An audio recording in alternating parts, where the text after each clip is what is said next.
Welcome back, YouTube, to another video. Today, as you guys saw from the little post yesterday, I'll try to get maybe one more video up today. This is gonna be part one of the 100 sub special vid. As you can see, the Moore tornado, it's the worst tornado in modern history, and we're gonna be reacting to it today. So, let's get into the video. What would you do if one of the strongest tornadoes ever was tearing through your neighborhood? What do you think I would do? Destroying your school, your hospital. Please destroy my before school. you even had time to process what was happening. Destroy my school. Vanished. Destroy my school, please. Please, please do that. A massive tornado tears through central Oklahoma, just to the east of the Oklahoma City metro area. The sparsely populated forests near Lake Thunderbird lessen the impact as the EF4 tornado carves through the terrain. EF4 Sadly, already? 2 people would be killed, but this destruction did not come without warning. In fact, a well-forecasted, multi-day tornado outbreak Holy was in crap. progress, and it was all due to this. This is a trough, a wave of low pressure sweeping across the United States. Okay, I did This not know trough that. is fairly wide and moving quite slowly, allowing specific ingredients in the atmosphere to conglomerate in one area, such as 1. CAPE, the convective available potential energy, or the energy needed for storms to form and persist. 2. Okay. Wind shear, strong low-level winds which allow storms to organize and spin. And 3. Moisture, needed to spread heat and fuel storms. Forecasters at the National Weather Service noticed these ingredients and put out a plethora of outlooks for the following days. So far, the outlooks for intense tornadoes have been correct, but the next day, May 20th, was looking more interesting I would've than been scary. one when A that 10% happened. outlook for tornadoes was drawn around a corridor from Oklahoma to Arkansas. From an overall perspective, the next day would be one of the more unsure days of the whole system. Moore, Oklahoma is a pretty average suburban community Oklahoma. from the outside, essentially just a sprawling appendage to the much larger Oklahoma City. But any resident that has lived there for a while knows Moore is anything but average, and it all usually comes down to one date, May 3rd, 1999. One of the strongest tornadoes ever tears through the heart of Moore, Oklahoma. May 3rd became sort of a staple for locals. The destruction was unheard of, and the community took years to recover. Other tornadoes continued to occur in Moore, such as in 2003 and in 2010, but nothing could ever compare to the sheer devastation of May 3rd. Mace. Dad, would you like some popcorn? I want to take a brief moment to thank the sponsor of today's video, Display, like many of this discount. Rotating, and as a result, have trouble forming a tornado. But sometimes strange things occur. Experts just didn't know it yet. Currently, a cold front sprawls across the risk area. That's Colliding with not the cold good. front, another boundary called a dry line sits. These fronts allow storms to form along them, and at 1 o'clock, multiple cells begin to form along the dry line in South Oklahoma. Most That's storm not good. chasers are situated to the south of the metro area, where these forming storms seem to have the best chance, if any, of producing a tornado. Unfortunately for these chasers, the storms are struggling a lot. Even though the high amounts of energy in the atmosphere allow them to form and mature, the wind shear is just too weak and they are unable to rotate strongly. Up towards the north, multiple rain showers pop up fairly close to the two colliding boundaries, making for a rather sporadic mess of air, moving in all sorts of directions around this area. However, a secret pocket of rapidly moving air, essentially an anomaly, was intensifying around the cells, and forecasters had no idea. As the cells continued to grow, the northern storms of the cluster shoved the southern cell away from its north motion that's to a not more good. southeast motion. All of this unpredictable atmospheric chaos was doing something very strange to the southern storm, and a freak accident was about to occur. Southwest of Moore, Jennifer Vargas steps outside the Newcastle, Oklahoma Walmart, where she looks up and spots clouds ahead, rapidly carouseling. She begins to film what she's seeing. Oh, that's not Just good. 30 seconds later, Newcastle law enforcement also notices the rotation, and tornado sirens in the general area go off.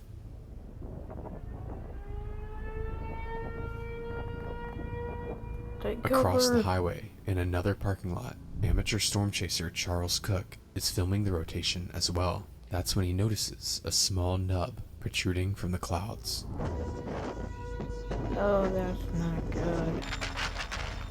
That's more tornado, isn't it?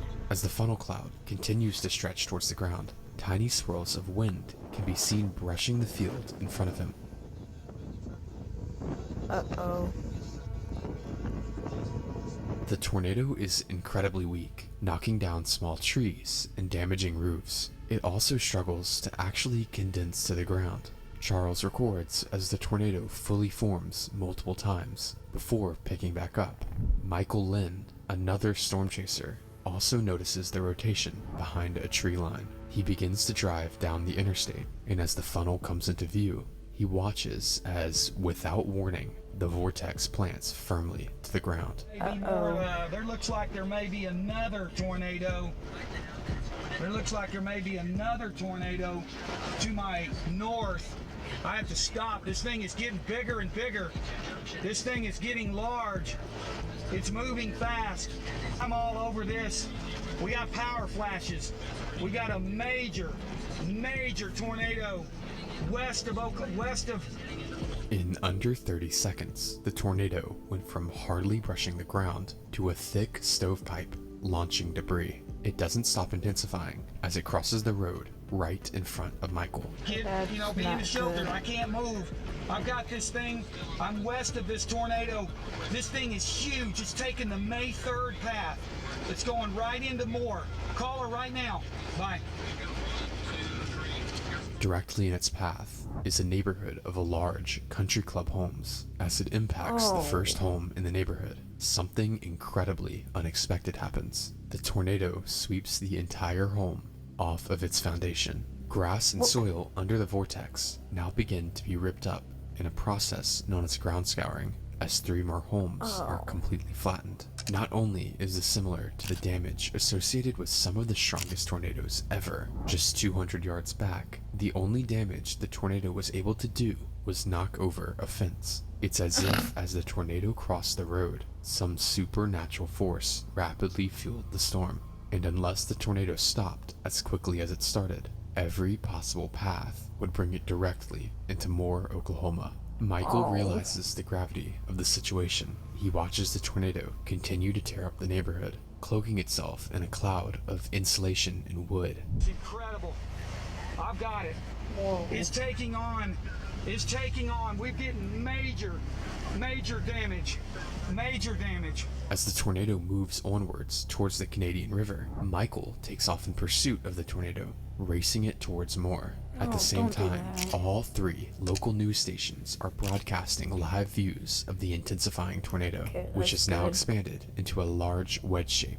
The broadcasts show the tornado approaching Interstate 44, which stretches over the Canadian River. Beside the interstate is the decommissioned US 62 bridge. Even though this heavy steel bridge is attached to the ground by concrete mounts, as the tornado slams Still into gonna the get interstate, ripped up. large segments of the bridge are lifted off their mounts and are shunted over the road, blocking the southbound lane on the Holy interstate. crap. The vortex then crosses over a racetrack, mangling everything on the property and eyeing its next set of homes along 157th Street.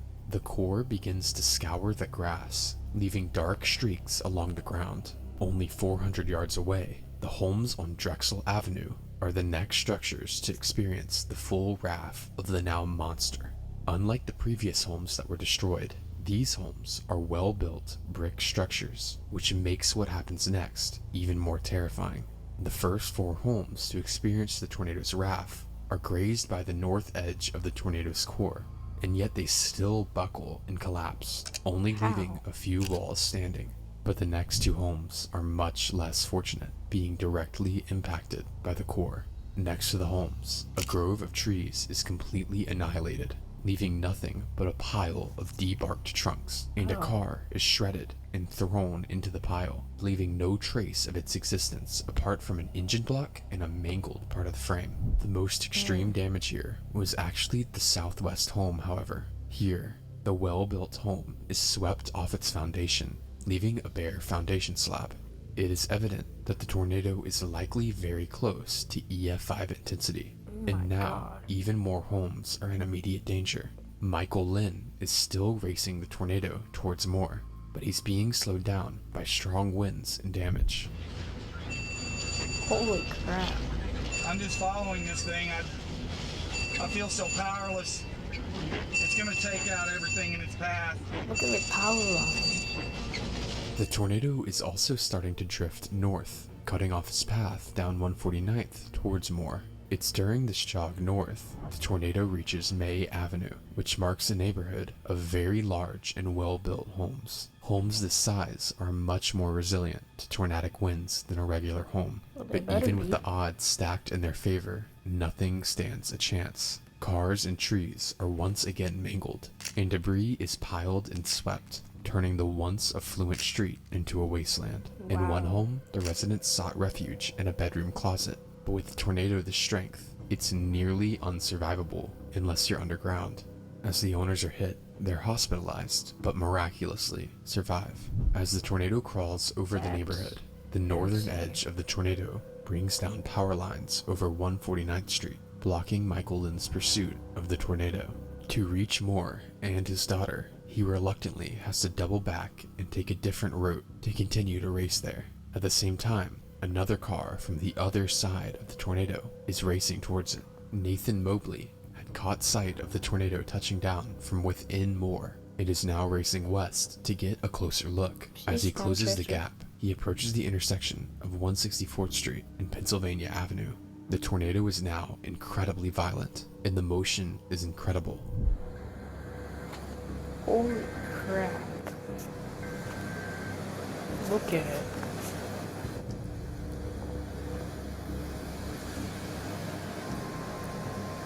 Nathan watches as the tornado barrels into Foreman Drive. 3 large homes located here are decimated, and their debris is smeared across the ground in a process called windrowing, indicating the core has intensified even more. As the tornado crosses Country Edge Drive, another batch of homes are torn down and windrowed into a creek, and as the tornado barely misses a new development of homes to the north, a collection of 8 oil tanks finds themselves in the path of the tornado. As the core passes over the storage facility, the site is completely decimated. 4 of the massive and heavy oil tanks remain at the site, but another 4 have completely disappeared somewhere inside the tornado. They have now become giant missiles and are being carried further and further away from their origin point. One is dropped over 200 yards away, but the other 3 would remain aloft for much longer. The tornado crosses the intersection of Western and 149th Street and into the Orr family farm in Celestial Acres horse training area, a large complex of stables, family attractions, and brick buildings. This is where the tornado would arguably cause some of the most extreme damage conceivable. As the tornado closes in on the farm, the forward motion of the tornado slows and almost stalls, allowing the tornado to sit on top of the area. The result of this is almost like a blender. Large brick structures are pulverized, and their debris is windrowed as the vortex edges forwards. Up to 100 horses are killed as their accompanying stables disappear, and a 30-foot propane tank is picked up and lofted. Revitalize with Pure Leaf Real Brewed Iced Tea. Yeah, Pure Leaf is Time actually for a really Pure good. Leaf. At Latham High-Tech Seeds, our family continues to grow every day. From our hybrids and varieties, Picked up and lofted, joining the oil tanks that are still in the air. To the south, the tornado's southern edge is just barely impacting part of the Moore suburbs. Only 200 yards separate this neighborhood from the center of the tornado, but extreme damage is inflicted to the roofs and walls of the homes. Luck has run out for the tornado's track towards town, as the Orr family farm was the only thing separating the tornado from the densely populated neighborhoods of Moore. The tornado, now nearly a mile wide, crosses over Western Avenue, marking the end of its journey through scattered properties. What lay ahead was an unbroken grid of homes, businesses, and schools. No That's more not gaps good. between targets, no more near misses, and first in its path stood Briarwood Elementary. Inside the school, one of the teachers, Robin Jajits, films on her phone as she protects her students from the winds.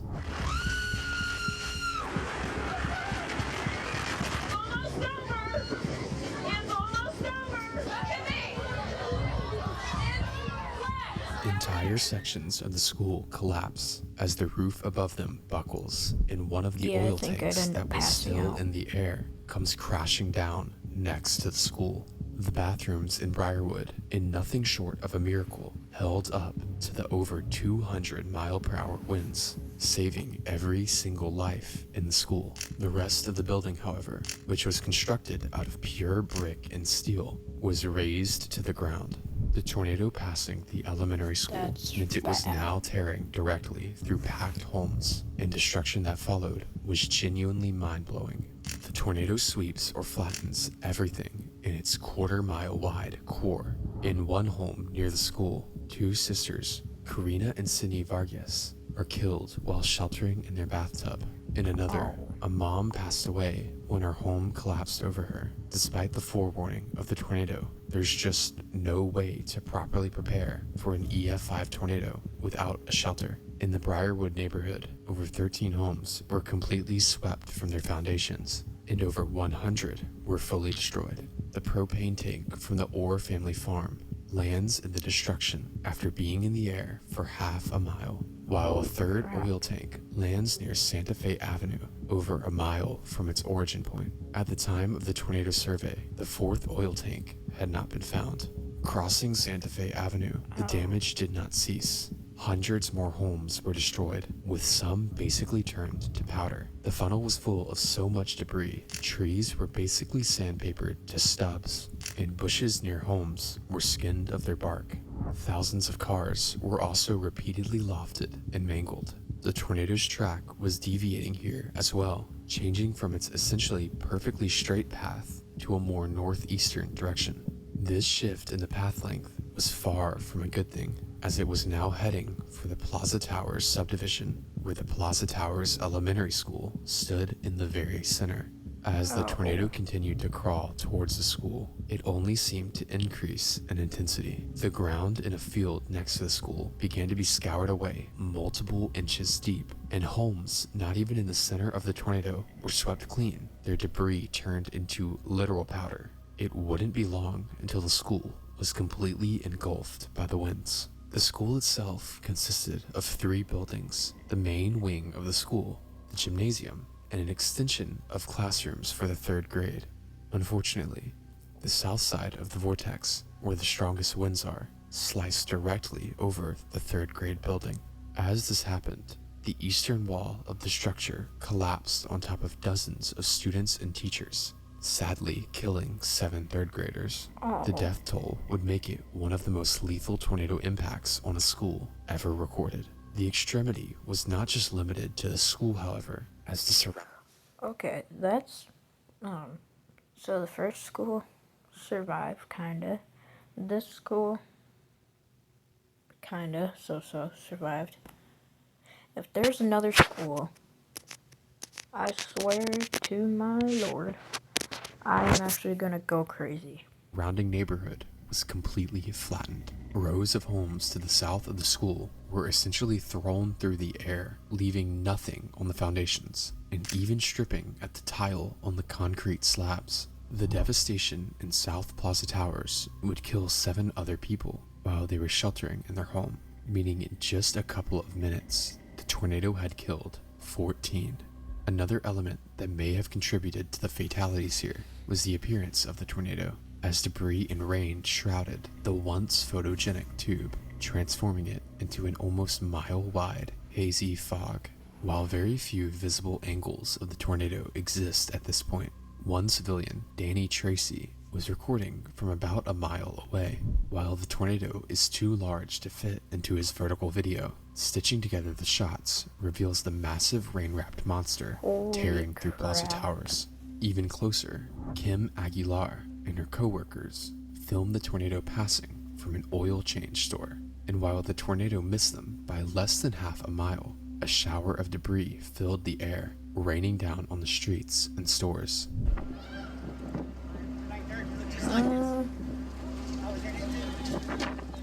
Holy crap.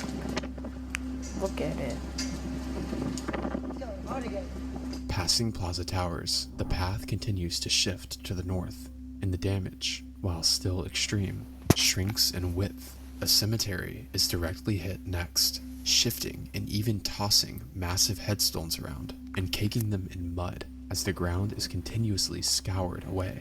A tree line to the north is obliterated before the next neighborhood is hit.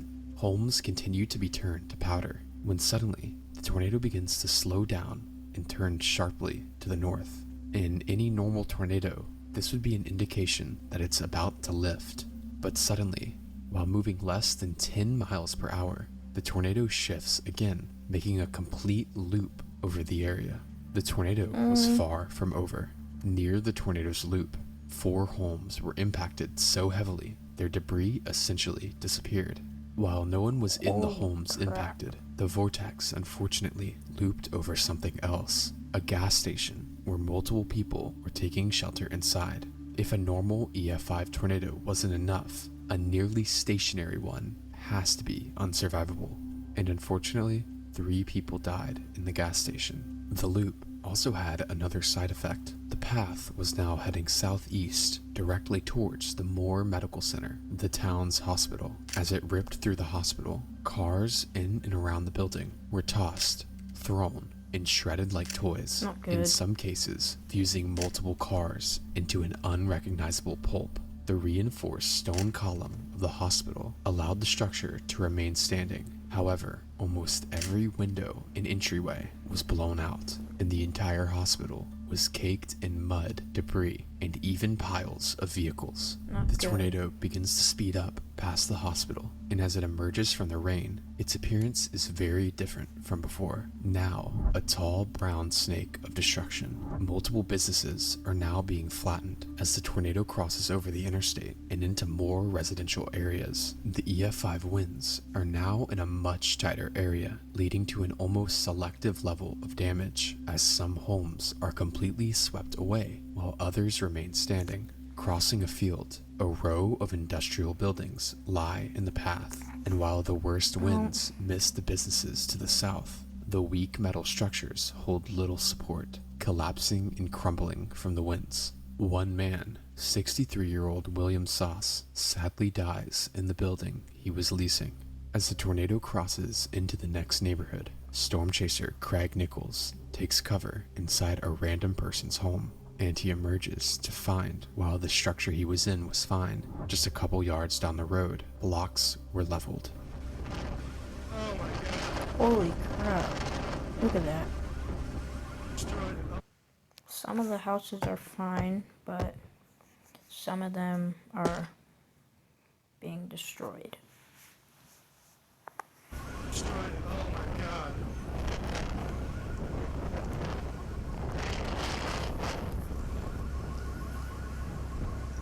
To the south, Jeffrey Lekis also records the tornado, just barely missing him.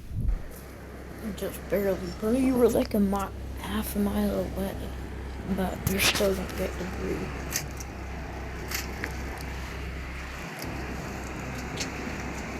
I'm good.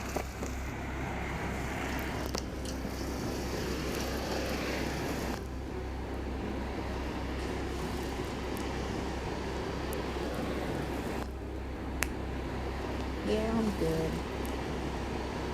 Why are you driving?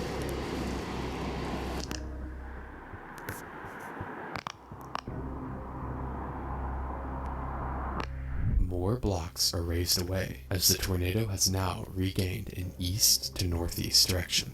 The outer windfield and core both steadily shrink, turning into more of a drill into the earth as it continues to level more and more homes. a portion. Do you guys not see what that says? That says Highland East Junior High School.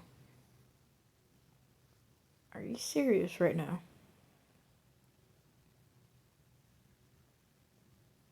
Well, that school's gonna get destroyed. Of the Highland East School is completely swept away, luckily with no one inside. And past the school, crap. a park is destroyed and covered in mud. The tornado splinters one last row of homes south of Highway 37 before the packed suburbs of Moore cease.